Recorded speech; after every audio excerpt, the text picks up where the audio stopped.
Saya mohon maaf. Wallahul muwaffiq ila aqwamit thoriq. Wassalamualaikum warahmatullahi wabarakatuh. Waalaikumsalam warahmatullahi wabarakatuh. Prof. Darmadi, silakan andalan kita.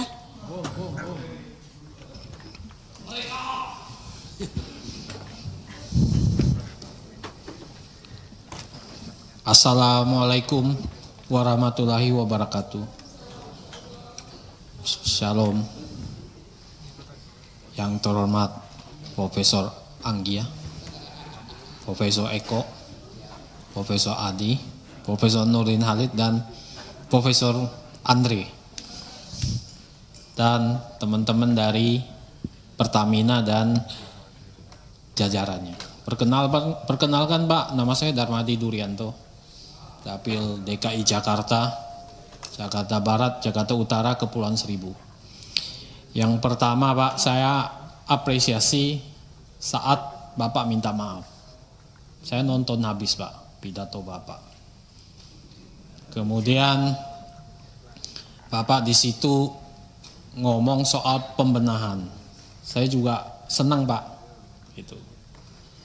Saya nggak masuk detail hari ini karena sudah banyak tadi kapoksi saya, bos saya itu, Pak Mufti Anam, sudah nyampaikan detail habis. Tapi sebetulnya ke depan ini, yang saya tunggu-tunggu ini, yang Bapak harus jelaskan, itu pembenahannya seperti apa? Kayaknya ini kan sudah menggetarkan tadi, kasus Pertamina ini. Ya. Menyeret banyak nama, sampai nama saya aja masuk-masuk loh Pak. Di kotak itu. Ya, mencengkram. Pak, 10 tahun di DPR Pak, saya nggak pernah ke kantor Pertamina Pak. Tahu di mana saja lokasinya nggak tahu Pak. Ngajak di luar ketemu aja orang Pertamina nggak pernah Pak. Bisa dicek CCTV. Nggak pernah Pak. Yang saya tahu cuma Tio ini, Tio. Pak Tio. Sekper atau apa? Kayaknya Korsek sering di DPR ini ketemu. Jadi tahu-tahu masuk tuh nama Pak. Ya. Ada gambarnya lagi ditaruh. Itu nggak tahu buzzer mana, buzzer Pertamina atau apa itu. Ya. Pakai peci. Hari pertama saya memang sudah ngomong pembentukan panja Pertamina di Kompas Live TV. Kenapa saya ngomong begitu Pak? Supaya Bapak diberi kesempatan untuk kasih keterangan sebenar-benarnya di DPR ini. Mari kita berantas. Gitu. Nah sampai sekarang saya nggak tahu sebetulnya strategi pembenahannya Bapak itu apa. Pembaharuan kah? Recycle kah? Ganti pemain kah? Itu nggak ada Pak. Saya percaya Pak Simon Pak, orangnya baik. Simon tuh artinya suka mendengarkan. Ya, betul kan? Aloysius itu orang yang suka peduli dan kasih sayang. Simon Aloysius jelas. Pendengar yang penuh kasih sayang. Jadi orangnya saya yakin dari nurani dan naluri saya bahwa Bapak ini orang benar. Gitu. Tapi yang saya tunggu ini sekarang langkah pembenahan. Saya nggak bisa nyalain Bapak. Karena Bapak baru masuk jadi dirut. Tapi gebrakan Bapak ini ditunggu Pak. Saya waktu pertama saya udah ngomong, Bapak masuk sarang mafia. Dulu setiap kali RDP Laker selalu saya serang tuh Riva soal mafia gas. Saya pertanyakan itu Pak, di dalamnya mafia gas. Ini dapat Ega ini. Ini penguasa gas. LPG 3 kilo. Khusus itu. Nah, saya selalu kritik Pak Riva. Maka hari pertama saya udah ngomong, Pak, ini ruwet nih Pertamina. Betul ruwet ini. Banyak mafianya di dalam. Betul banyak mafianya di dalam. Dan akhirnya terbongkar kan sekarang.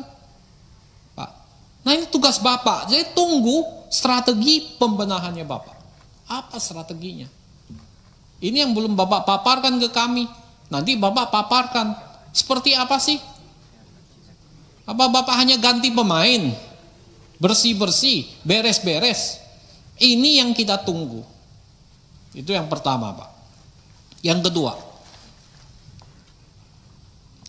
Saya minta Bapak memperhatikan minimal catatan komisaris utama. Yang lama. Yang viral.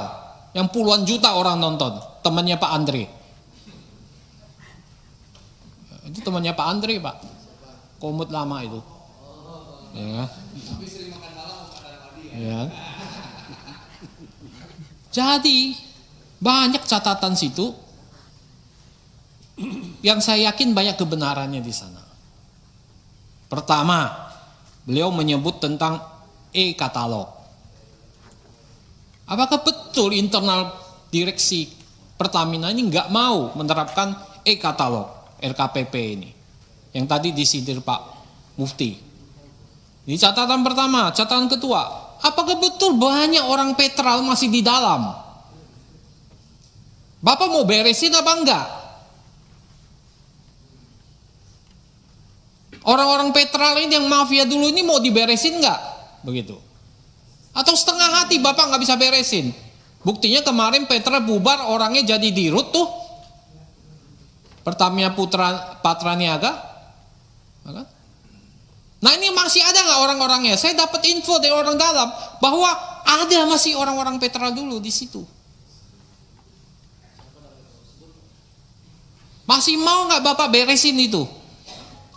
Saya yakin Pak, ini sebenarnya nggak berhenti di sini. Dugaan saya di atasnya masih ada. Dugaan saya nih, saya udah nangkep tuh. Ya, di atasnya masih ada itu. Oh, sekpernya udah. Nah, ini saya minta. Bapak ini sekarang orang tertinggi di Pertamina. Saya yakin dengan sepenuh hati Bapak bisa beresin. Lulusan Taruna Nusantara.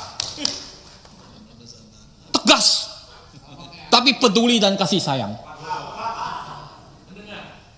Pendengar yang baik, Simon. Aloysius, peduli dan kasih sayang. Ya. Wajah Bapak tuh memancarkan banyak kasih sayang, Pak. Saya senang dengan wajah Bapak. Jadi itu. Yang ketiga yang disebut pengadaan aditif, di situ juga ada mafia. Betul nggak ini? Melibatkan orang BPK. Ini kan cerita-cerita dari Komut temannya Andre ini, yang harus Bapak klarifikasi ke dalam. Nah itu catatan Pak BTP yang sudah viral kemana-mana. Yang ketiga adalah saya punya 5 poin Pak, mohon jangan dipotong Pak. Soal tuntutan monopoli oleh KPPU, nanti Bapak jawab. Karena non subsidi itu dimonopoli oleh Pertamina, ya, melanggar pasal 17 Undang-Undang Praktek Monopoli dan Persaingan Usaha Tidak Sehat. Ini lagi jalan nih selidik. Apakah betul Pak?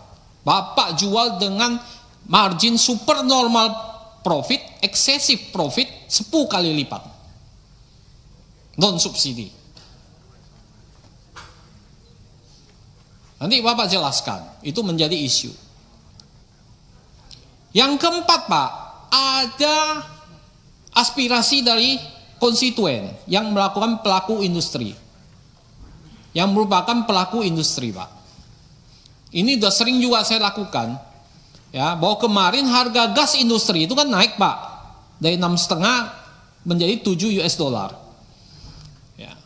Tetapi itu Januari sampai Maret ini kuotanya hanya 40-50% kan Pak, selebihnya dikenain surcharge. Berapa Pak? PGN itu 16,77 US Pak. Ini sangat memberatkan pelaku industri Pak. Nah, ada aspirasi dari mereka agar industri ini nggak mati. Industri ini kan setengah mati sekarang ini, Pak. Ditambah lagi beban kayak gini, tambah habis Pak. Nah, kenapa bisa begitu Pak? Padahal supply Bapak, stok Bapak mungkin banyak. Ya. Kuotanya hanya 50% yang HGBT itu Pak. Di atas itu kena surcharge 16,77. Benar nggak Pak? Benar nggak Pak? PGN. Ya nggak apa-apa, saya sampaikan di rootnya. Biar tahu gitu. Saya yakin benar Pak, dari industri Pak yang ngomong ditagih udah 16,77 Pak. Tagihannya ada Pak. Wah ini mau apa ini? Nah ini saya minta dijawab dan investigasi Pak. Ya. Yang kelima, keuangan. Ini pendapatannya memang stagnan Pak, betul ya Pak ya. Tapi bagaimana dengan labanya Pak? Saya lihat, saya hanya dapat data dari media sampai Oktober 2024. Itu labanya 42,35 triliun dari media. Laba 2023 Bapak sekitar 76 triliun. Kelihatan labanya nggak sampai seperti tahun lalu. Nah ini mohon Bapak jelaskan Pak. Dan saya lihat ada penarikan utang selama 2023 karena saya nggak pegang data 2024. Ya, ada kenaikan sekitar 15 triliun utang jangka pendek. Untuk apa sih Pak? Bapak nambah utang jangka pendek? Di satu sisi kas Bapak itu 300 triliun, Pak. Kas on hand Bapak 300 triliun. Tapi kenapa ada terjadi lonjakan hutang jangka pendek? Mohon nanti Pak Simon jelaskan untuk apa ini, ya. Nah itu saya pikir yang kelima, ya. Oh ya cukup, terima kasih Bu Pimpinan. Sesuai janji, saya suka sekali karena menepati janji. Tunggu tanggal mainnya.